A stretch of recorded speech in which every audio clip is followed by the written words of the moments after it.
കളിയിക്കാവിള ക്വാറിയുടമയെ കഴുത്തറുത്ത് കൊലപ്പെടുത്തിയ ശേഷം പ്രതി അമ്പിളി മെഡിക്കൽ സ്റ്റോറിലെത്തിയതിന്റെ ദൃശ്യം പുറത്ത്.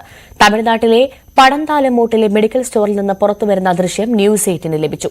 മെഡിക്കൽ സ്റ്റോറിലെ ജീവനക്കാരനോട് ബൈക്കിൽ കളിയിക്കാവിളയിൽ വിടാമോ എന്ന് ചോദിച്ചതായും ഫോൺ വാങ്ങി ആരെയോ വിളിച്ചതായും മെഡിക്കൽ സ്റ്റോർ ജീവനക്കാരൻ മൊഴി നൽകി.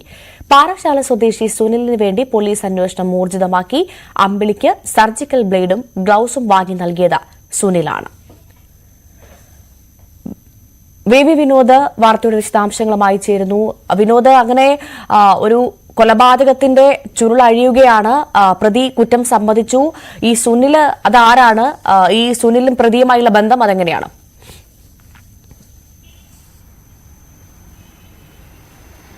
ഈ കേസുമായി ബന്ധപ്പെട്ട ഏറ്റവും സുപ്രധാനമായ തെളിവുകളാണ് ഇപ്പോൾ നമ്മൾ പുറത്തുവിടുന്നത്. ഈ കൊലപാതകത്തിന് ശേഷം പ്രതി അമ്പിളി പടന്താലമൂട്ടിലെ ഒരു മെഡിക്കൽ സ്റ്റോറിലേക്ക് ചെല്ലുകയായിരുന്നു. അവിടെ മെഡിക്കൽ സ്റ്റോറിൽ രാത്രി ഉണ്ടായിരുന്ന ജീവനക്കാരനോട് ചോദിച്ചത് ടാക്സിയോ ഓട്ടോയോ ലഭിക്കുമോ എന്നാണ്. കൊലപാതകം നടന്നത് ഒറ്റമരത്താണ്. അവിടെ നിന്ന് കളിയിക്കാവിള വരെ പോകുന്നതിന് വേണ്ടി ടാക്സിയോ ഓട്ടോയോ ലഭിക്കുമോ എന്ന് ചോദിച്ചു. അങ്ങനെ കിട്ടില്ല എന്ന് പറഞ്ഞതോടുകൂടി അവിടുത്തെ ജീവനക്കാരനോട് ബൈക്കിൽ കളിയിക്കാവിള സ്റ്റാൻഡിലേക്ക് ആക്കാമോ എന്ന് ചോദിച്ചു. പക്ഷേ ആ ജീവനക്കാരൻ അതിന് തയ്യാറായില്ല. അതിനുശേഷം അമ്പിളി ആ ജീവനക്കാരൻ്റെ ഫോണിൽ നിന്ന് ആരെയോ വിളിക്കുകയാണ്. തുടർന്ന് ആ ജീവനക്കാരനോട് പറഞ്ഞു സ്വിച്ച് ഓഫ് ആണ് എന്ന കാര്യം പറഞ്ഞ് ഫോൺ മടക്കി നൽകുകയും പിന്നീട് അവിടെ നിന്ന് പോവുകയും ചെയ്തു. മറ്റൊരു റോഡിലൂടെ വന്ന മറ്റൊരു ബൈക്കിലോ അല്ലെങ്കിൽ നടന്നോ അമ്പിളി കളിയിക്കാവിളയിലേക്ക് എത്തുകയായിരുന്നു. അവിടെ നിന്ന് ബസ്സിൽ മലയത്തേക്ക് വന്നു. പിന്നീട് മലയത്ത് നിന്ന് തമിഴ്നാട് പോലീസ് പിടികൂടിയത് ഉൾപ്പെടെയുള്ള കാര്യങ്ങൾ അത് നേരത്തെ പുറത്തു വന്നതാണ്. ഈ വാഹനത്തിനുള്ളിൽ നിന്ന് ഇറങ്ങിയ ശേഷം അമ്പിളി ആദ്യം എത്തിയത് ഈ മെഡിക്കൽ സ്റ്റോറിലേക്കാണ്. അമ്പിളിയുടെ ചുമലിൽ ബാഗ് കാണാം. ആ ബാഗ് ദീപുവിൻ്റെ ബാഗാണ്. അതിലാണ് 10 ലക്ഷം രൂപ സൂക്ഷിച്ചിരുന്നത്. ഈ പണം കണ്ടെടുത്തിട്ടുണ്ട്. 7 ലക്ഷം രൂപ മലയത്ത് അമ്പിളിയുടെ വീട്ടിൽ നിന്ന് തന്നെ ലഭിച്ചു. ബാക്കി വരുന്ന തുകയും പോലീസ് കണ്ടെടുത്തിട്ടുണ്ട്. ഇന്ന് തന്നെ പ്രതിയെ കോടതിയിൽ ഹാജരാക്കും. ഈ കേസിൽ മറ്റൊരു വിവരം പുറത്തു വരുന്നത് അമ്പിളിയെ സഹായിക്കാൻ പാറശാല സ്വദേശിയായ ഒരാൾ കൂടി ഉണ്ടായിരുന്നു. സുനിൽ എന്നാണ് ഇയാളുടെ പേരെന്ന വിവരമാണ് പുറത്തു വരുന്നത്. 2 മെഡിക്കൽ സ്റ്റോറുകൾ സുനിലിൻ്റെ പേരിലുണ്ട്.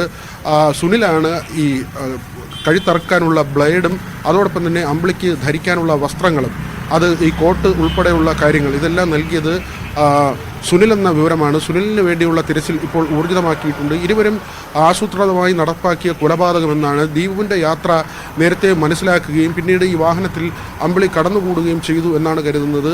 മറ്റൊരു കാര്യം നേരത്തെ വന്നത് ദീപു വലിയ തുകയ്ക്ക് ഇൻഷുറൻസ് എടുത്തിരുന്നു. അതുകൊണ്ട് തന്നെ കൊലപാതകം ദീപു തന്നെ കൊലപ്പെടുത്തിയ ആ തുക കുടുംബത്തിന് ലഭിക്കണം എന്ന തരത്തിൽ. പക്ഷേ അത് പോലീസ് സ്ഥിരീകരിക്കുന്നില്ല. അങ്ങനെ ഒരു പ്രചരണം എന്ന നിലയ്ക്കാണ് പോലീസ് അതിനെ കാണുന്നത്.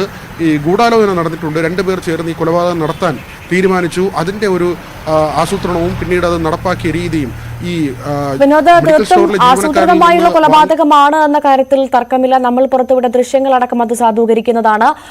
എന്തിനായിരുന്നു ഈ കൊലപാതകം എന്നതിലേക്ക് പോലീസ് എത്തിയിട്ടുണ്ടോ? എന്താണ് പോലീസ് പറയുന്നത്?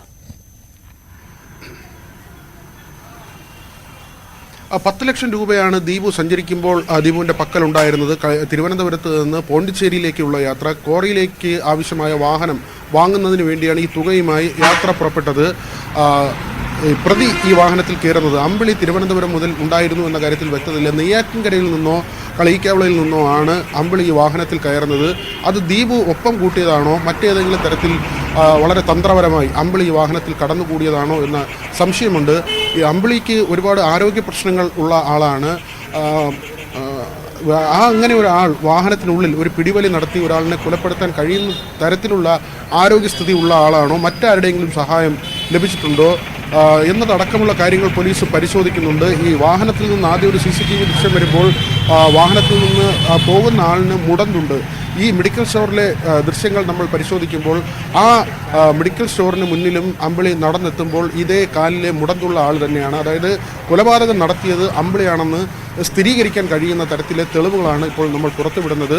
ഏറ്റവും പ്രധാനപ്പെട്ട ഈ കേസുമായി ബന്ധപ്പെട്ട ഏറ്റവും പ്രധാനപ്പെട്ട ഒരു തെളിവാണ് സ്വാഭാവികമായി ഈ കൊലപാതകത്തിന് ശേഷം അവിടെ രാത്രി പ്രവർത്തിച്ചിരുന്ന മെഡിക്കൽ സ്റ്റോറിലേക്ക് എത്തുകയും അവിടെ നിന്ന് കളിയിക്കാവിളയിലേക്ക് പോകാൻ ടാക്സിയോ ഓട്ടോയോ കിട്ടുമോ എന്ന് ചോദിക്കുകയും അത് കിട്ടാത്ത പക്ഷം ബൈക്കിൽ തന്നെ കളിയിക്കവളയിൽ എത്തിക്കുമോ എന്ന് ജീവനക്കാരനോട് ചോദിക്കുകയും ചെയ്യുന്നു. ഇതൊന്നും നടക്കാതെ വരുമ്പോഴാണ് ആ കടയിൽ നിന്ന് പുറത്തേക്ക് പോകുന്നത്. അമ്പിളി വിളിച്ചത് പാറശാല സ്വദേശിയായ സുനിലിനെയാണ് എന്ന കാര്യം കൂടി ഇത് ചേർത്ത് വായിക്കുമ്പോൾ നമുക്ക് മനസ്സിലാകുന്നു. താൻ സുനിലിനെ വിളിച്ചപ്പോൾ സ്വിച്ച് ഓഫ് ആണെന്ന മൊഴി പോലീസിന് അമ്പിളി നൽകിയിട്ടുണ്ട്. ഈ ജീവനക്കാരൻ്റെ മൊഴിയും അങ്ങനെ തന്നെയാണ്. തൻ്റെ ഫോൺ വാങ്ങി ആരെയോ വിളിച്ചു, സ്വിച്ച് ഓഫ് ആണെന്ന് പറഞ്ഞ് ഈ ഫോൺ തിരികെ നൽകിയെന്ന് മെഡിക്കൽ സ്റ്റോറിലെ ജീവനക്കാരനും പറയുന്നു. അപ്പോൾ അമ്പിളിയും സുനിലും തമ്മിൽ ഈ കൊലയ്ക്ക് മുമ്പും ശേഷവും ബന്ധപ്പെടാനുള്ള ശ്രമങ്ങൾ നടന്നു. നേരത്തെ ബന്ധപ്പെട്ടു എന്നതിന് തെളിവാണ് കൊലപാതകത്തിന് ശേഷം അമ്പിളി വീണ്ടും സുനിലിനെ വിളിക്കുന്നത്. ആ സമയത്ത് സുനിൽ സ്വിച്ച് ഓഫ് ചെയ്യുന്നു. ഒരുപക്ഷെ തന്ത്രപരമായി ഒഴിഞ്ഞു മാറിയതോ അല്ലെങ്കിൽ ഭയപ്പെട്ട് ഫോൺ സ്വിച്ച് ഓഫ് ചെയ്തതോ ആകാനുള്ള സാധ്യതയുണ്ട്. ഇവർ തമ്മിലുള്ള ഗൂഢാലോചനയെക്കുറിച്ച് കൃത്യമായി പരിശോധിക്കുമ്പോഴായിരിക്കും ഈ കൊലപാതകത്തിൻ്റെ ചുരുളഴിയുക. ശരി, നന്ദി. ബി വിനോദാണ് വിവരങ്ങൾ പങ്കുവച്ചത്.